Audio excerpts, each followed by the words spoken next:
20 million tons of sugarcane waste, not burned, not dumped in a landfill, not left to rot in the open air to pollute the atmosphere.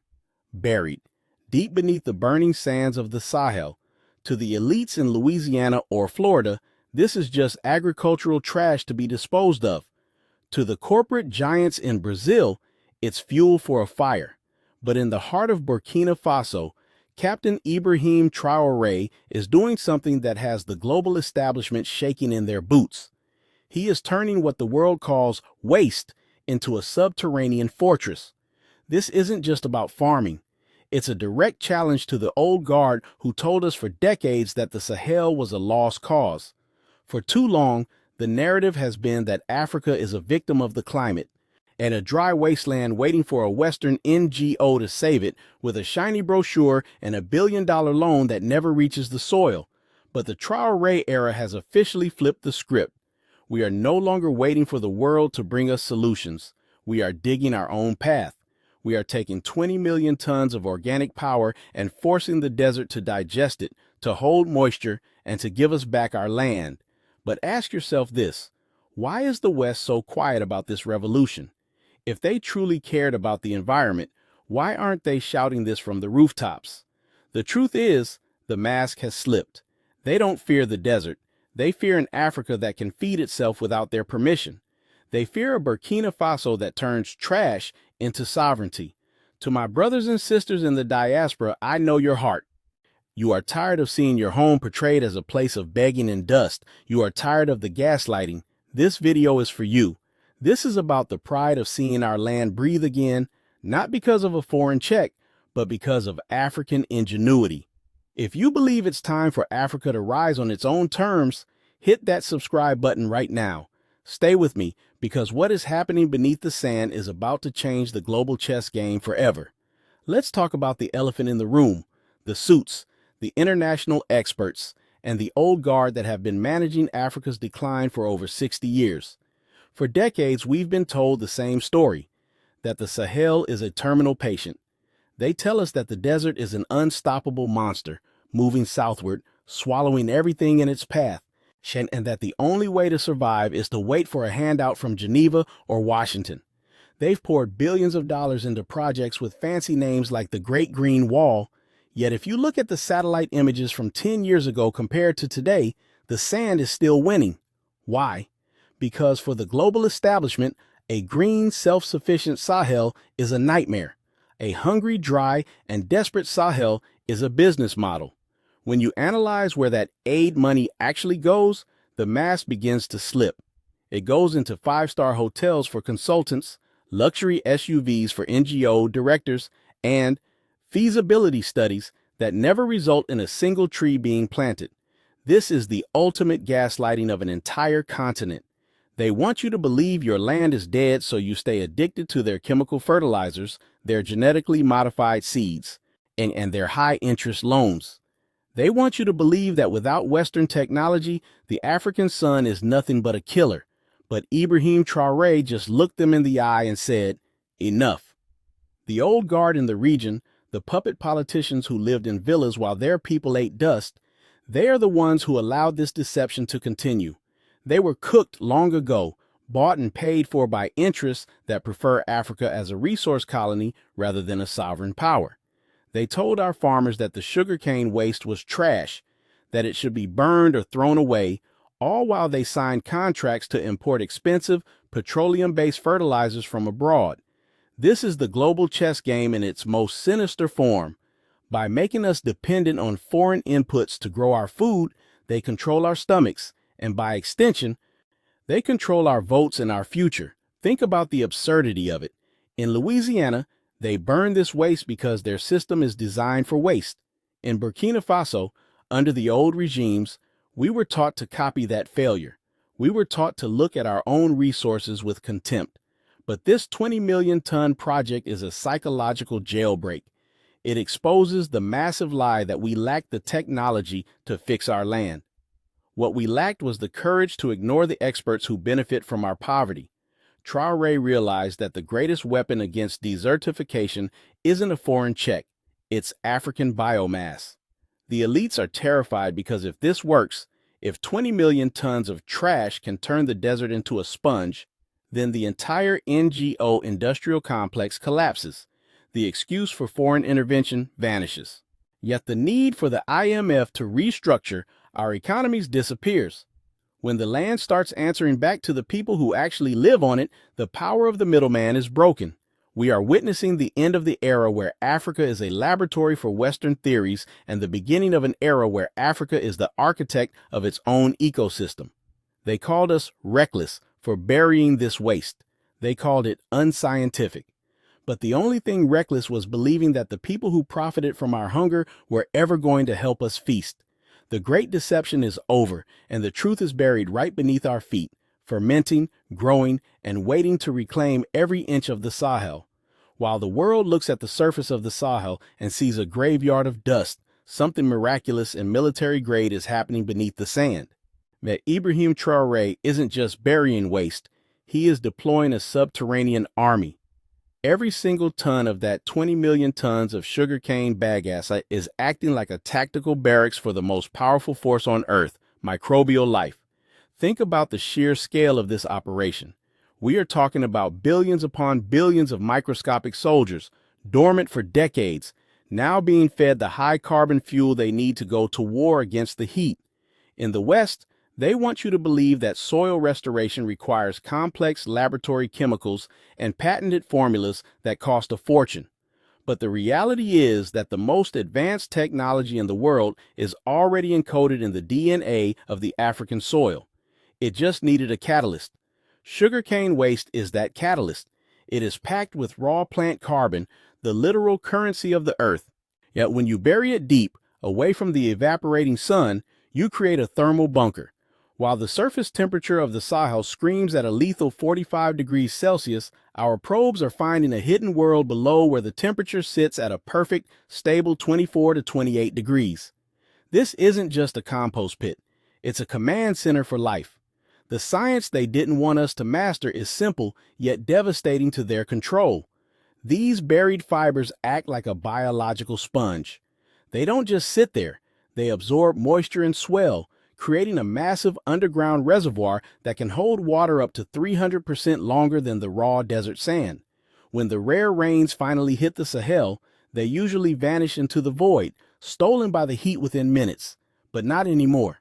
Traoré's buried network traps that water, holds it close, and feeds it to a rising tide of humic acids, the very backbone of fertile earth. This is microbial sovereignty. We are breeding our own fertility, right here, in our own backyard, without asking for a single grain of imported chemical fertilizer. But here is the part that has the Western academics in Arizona and Spain scratching their heads in disbelief. The network is spreading. Thermal imaging and deep soil sensors have detected something that looks like a neural network, a living lattice of moisture and cooling energy that is branching out horizontally from the burial sites. It's as if the land itself is waking up from a long forced coma and reaching out to connect with itself again. This isn't just decomposition, this is reorganization.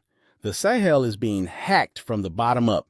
Those 20 million tons are forming a continuous, living shield that is slowing down wind erosion and stabilizing the sand in ways that no concrete wall ever could. The old guard and the corporate fertilizer giants are cooked because you cannot patent a pile of sugarcane waste. You cannot put a trademark on the ancient relationship between African bacteria and African crops. This is why they are silent. This is why they call it an experiment rather than a triumph. They are watching a country with almost no modern resources out-engineer their billion-dollar irrigation systems using nothing but courage and trash. To my brothers and sisters watching this, understand the gravity of what we are discussing. Every time a shovel hits the sand in Burkina Faso, we are dismantling the myth of African helplessness. We are proving that our desert isn't a curse. Well, it's just a soil that has been waiting for a leader who knows its value. The subterranean army is growing. It doesn't need a salary, it doesn't need a visa, and it doesn't answer to the IMF. It only answers to the people who were bold enough to plant it. As these underground oases begin to merge, they are creating a new map of Africa, a map where the borders aren't drawn by colonial ink, but by the green veins of a soil that has finally decided to fight back. To understand why 20 million tons of sugarcane waste are being buried in the desert, you have to understand the man who gave the order. But it wasn't just an order. It was a mandate for a new way of being African. Captain Ibrahim Traoré didn't come to power to manage poverty. He came to abolish the mindset that makes poverty possible. For decades, as the leaders of the old guard sat in their air-conditioned offices in Ouagadougou, looking at maps drawn by their former colonial masters, waiting for instructions from Paris or Washington. They saw the Sahel as a burden, a wasteland, a place to be managed with foreign handouts, but the Traoré mandate is built on a different foundation, the belief that sovereignty begins in the soil. Think about a young man named Musa. Musa is like thousands of others in Burkina Faso, educated, ambitious, but born into a world where he was told his only future was to migrate, to cross the Mediterranean, to wash dishes in a city that doesn't want him, just to send a few euros back home. He watched his father's fields get swallowed by the sand year after year. He watched the NGOs come and go. It's taking photos of hungry children to raise money for their own salaries. But in 2025, Musa didn't leave. He stayed. He stayed because he saw the convoys of trucks carrying not weapons of war, but weapons of life, sugarcane waste. He joined the soil restoration brigades. For the first time in his life, Musa didn't feel like a victim of the desert. He felt like its architect. This is the Traoré factor. It's the transition from a begging bowl economy to a shovels and dirt economy. The West is terrified of this mandate because it is contagious. When a leader tells his people that they don't need a World Bank loan to fix their land, he is pulling the rug out from under the entire global chess game. The old guard is cooked because their power relied on us believing we were helpless. Now, they told us that the dollar was the only way to buy development.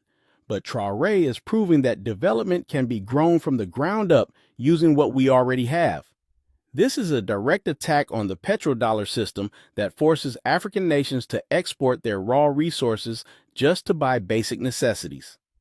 When Burkina Faso stops importing chemical fertilizers because they've built a subterranean army of microbes, that's millions of dollars that stay in the country. That's millions of dollars that don't go into the pockets of Western agro conglomerates. This mandate is a psychological jailbreak. It echoes the voice of Thomas Sankara, who famously said, "He who feeds you controls you." Traoré has taken that prophecy and buried it in the sand to make it grow.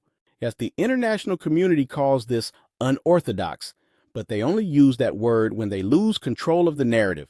To the villagers standing over those trenches, it's not unorthodox. It's common sense. It's the realization that 20 million tons of biomass is worth more than $20 billion in debt-ridden aid.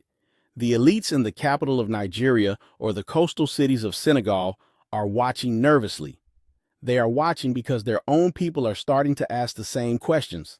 If Burkina Faso can turn their desert into a sponge with sugarcane waste, why are we still waiting for a loan to buy bread?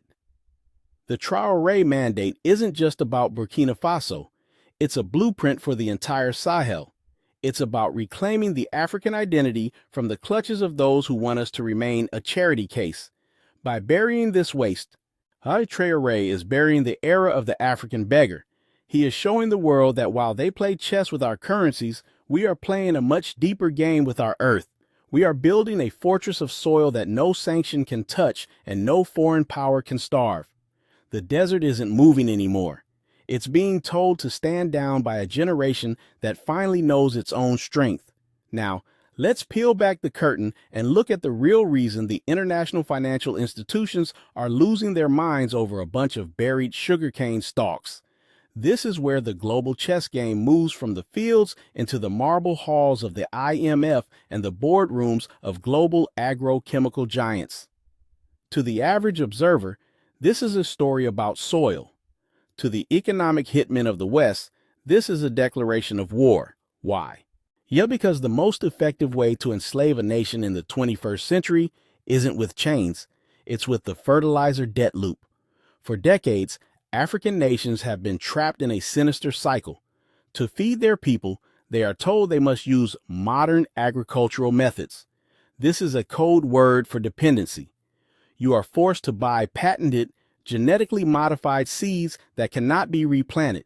These seeds are designed to be addicted to specific chemical fertilizers produced by a handful of Western and Russian conglomerates. But here's the catch. These fertilizers are priced in US dollars.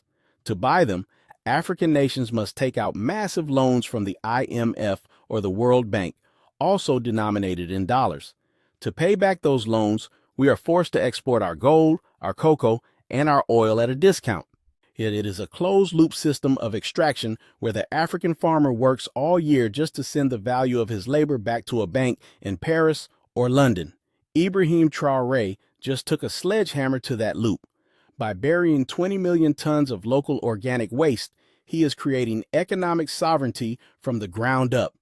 Think about the math they don't want you to do. When 20 million tons of sugarcane waste begins to transform the Sahel into fertile ground, the demand for imported, petroleum-based fertilizers drops to zero. That is hundreds of millions of dollars that stay within the borders of Burkina Faso.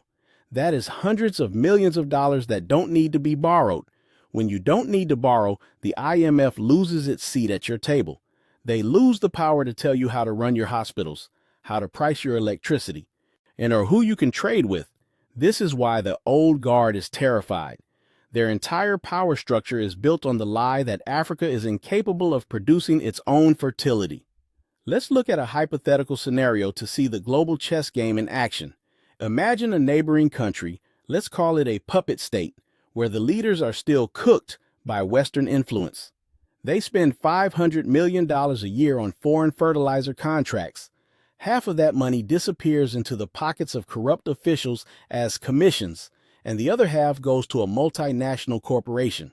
The farmers get a small subsidy, but the soil stays dead, requiring more chemicals every single year. The country is stable in the eyes of the West because it is obedient and in debt. Now look at Burkina Faso. Traoré is spending that same energy mobilizing his own people to bury sugarcane waste. There are no commissions for foreign CEOs. There is no debt interest. There is only a one-time investment in labor and local logistics that yields a permanent increase in soil health. The West calls this protectionism or market interference. No, it's called survival. The mask has slipped on the global fertilizer cartels. They don't care about the greening of the Sahel. They care about the green of the US dollar. They know that if the Traore model spreads to Mali, to Niger, to Guinea, and beyond, the multi-billion-dollar market for their chemicals in Africa will evaporate overnight. If Africa discovers it can build its own subterranean army of microbes for the cost of some truck fuel and hard work, the era of the economic hitman is over. Now, this is the real Sankara moment of our time. We're witnessing the birth of a dirt economy that is more stable and more honest than the dollar economy. While the elites in Washington and Brussels are printing paper money backed by nothing but debt, the people of Burkina Faso are investing in the only currency that actually matters, fertile earth. They are proving that the greatest threat to the global establishment isn't a nuclear missile. It's a self-sufficient African farmer who doesn't need a loan to grow his crops. This 20 million ton project is a giant no to the bankers who have been breathing down our necks for a century. The message is clear. Our land is not for sale. Our hunger is not your profit margin, and our future will not be bought with a high interest check. The desert is waking up, and it's hungry for the sugarcane waste that will finally set us free. Beyond the sensors, the satellite maps, and the geopolitical chess moves, there is a transformation happening that no computer can measure. It is the strengthening of the human spirit. For generations, the people of the Sahel lived in a state of quiet terror. They watched the horizon every morning, fearing the dust storms that would bury their wells and the heat that would crack their fields. To them, the desert was a cruel, advancing god that could not be reasoned with. But walk into a village near the sugarcane trenches today and you will breathe a different air. You will see the birth of the human fortress. Take a look at the elders, like old Ugood. This is a man who has lived through the old guard era, and a man who saw his father's farm disappear under a dune 30 years ago. He was told by every NGO official and every puppet politician that his land was dead. He was told to wait for the grain trucks from the UN. But today, You will find Ugod standing over a patch of sand that has turned a shade darker. He doesn't need a scientist to tell him what's happening. He kneels, presses his weathered palm against the earth, and he feels it, the coolness. He says the ground no longer feels hollow. For a man who has spent a lifetime losing to the sand, this is a psychological jailbreak. He is no longer a victim waiting for a handout. He is a witness to a resurrection. This is the Traore factor in its purest form, giving a grandfather the right to believe in his grandson's future. And look at the youth. This is the generation the West thought was cooked, the ones they expected to see on rickety boats crossing the Mediterranean. But the sugarcane revolution has given them a reason to dig in. They formed soil restoration brigades. Instead of studying how to migrate, they are studying microbial incubation and subsurface moisture retention. They are the ones driving the trucks, digging the half-moon pits, and monitoring the buried subterranean army. There is a new kind of pride in their eyes, a pride that comes from realizing that they don't need to wash dishes in Paris to be successful. They can build a green empire right here in the Sahel. They are realizing that the trash they were taught to despise is actually the gold that will buy their freedom. The women of the villages have become the backbone of this awakening. Yet they've started communal nurseries right on top of the stabilized zones. They are planting moringa, acacia, and sorghum, seeds that used to wither in days but are now anchoring firmly into the enriched sand. They tell stories of how the morning dew stays on the leaves just a little longer now. They talk about how their animals prefer to rest near the trenches because the ground is cooler. This isn't just agriculture. It's a cultural rebirth. In their community meetings, they no longer talk about what the government owes them. They talk about what the soil is giving back to them. The old guard is terrified of this version of Africa. They fear a mother who doesn't need their food aid. They fear a young man who isn't looking for a visa. They fear an elder who trusts the sugarcane waste more than a World Bank report. Yeah, this is the infiltration of hope. The desert didn't just change, the people changed. They stopped looking at the Sahel as a curse and started looking at it as a canvas. They realized that Ibrahim Traoré didn't just give them a project, he gave them their agency back. The mask has slipped on the lie of African helplessness. As these communities connect their small plots and their buried networks, they are building a wall of defiance that no sandstorm can ever penetrate. The Sahel is no longer a place of loss. It is the laboratory of a new African century, where the people have finally decided that if the world won't give them a future, they will dig it out of the ground themselves.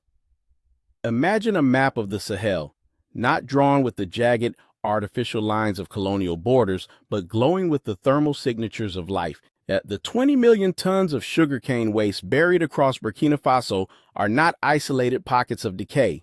They are the nodes of a burgeoning, living lattice. As the microbial networks expand and the moisture corridors reach out across the sand, they are beginning to merge. This is the end game of the global chess match that Ibrahim Traoré is playing. He isn't just fixing a few farms, he is re-engineering a climate from the bottom up. When these underground oases finally connect, they will form a single, continuous belt of restored earth, a green shield that doesn't just resist the desert, but actively pushes it back. This is the silent prophecy that the old guard is so afraid of. They have spent billions on the Great Green Wall, a project managed by bureaucrats in glass buildings who have never felt the Sahel's sun on their necks. Yet their wall was a top-down fantasy that relied on foreign funding and foreign saplings that often died before the first season ended. But Traoré's wall is different. It is a bottom-up reality, built with indigenous waste and local labor. It is a wall made of soil that has been taught to remember how to hold water. When the world wakes up to a green Sahel that owes them nothing, no debt, no gratitude, and no obedience, the entire power dynamic of the continent shifts. The international community is not ready for this. They are prepared for a Sahel that is a lost cause, a place of endless conflict and climate refugees. They are not prepared for a Sahel that becomes an exporter of agricultural innovation. Some European analysts are already whispering about thermal cascades and how this massive cooling effect might influence regional wind patterns, perhaps even bringing back the rains that the desert stole decades ago. But for the people of Burkina Faso, it's not about weather models. It's about victory. It's about the moment when the subterranean army finally wins the war. The mask has slipped on the global elites who said this was impossible. They said the desert was too vast, the heat too intense, and the people too poor. They were wrong on every count. They forgot that the greatest resource in Africa isn't the gold in the ground, but the fire in the hearts of a people who have finally found a leader who trusts them. As the last of the 20 million tons are buried and the networks fuse together, the Sahel is no longer a graveyard. It is a fortress. It is a testament to what happens when an entire nation decides to bury its past dependency and grow a future of absolute sovereignty. The Traore era is not just a chapter in a history book. It is the blueprint for a continent that is finally, irrevocably rising. As we stand at this historic crossroads, we must realize that the 20 million tons of sugarcane waste in Burkina Faso represent more than a farming technique. They are a prophecy of total African liberation. The old world, the world of the Berlin Conference and the CFA franc, is cooked. It is an exhausted system that can no longer contain the fire of a continent that has decided to reclaim its dignity. To the global powers who still think they can dictate the price of our soil and the depth of our dreams, your time is up. Yet your fertilizers are not needed here. Your high-interest loans are not welcome here. Your experts can take their reports and return to the ivory towers of the global north, because Africa has found a better way, a way that grows from the mud, the sweat, and the genius of its own people. This is the moment of truth for every one of you watching.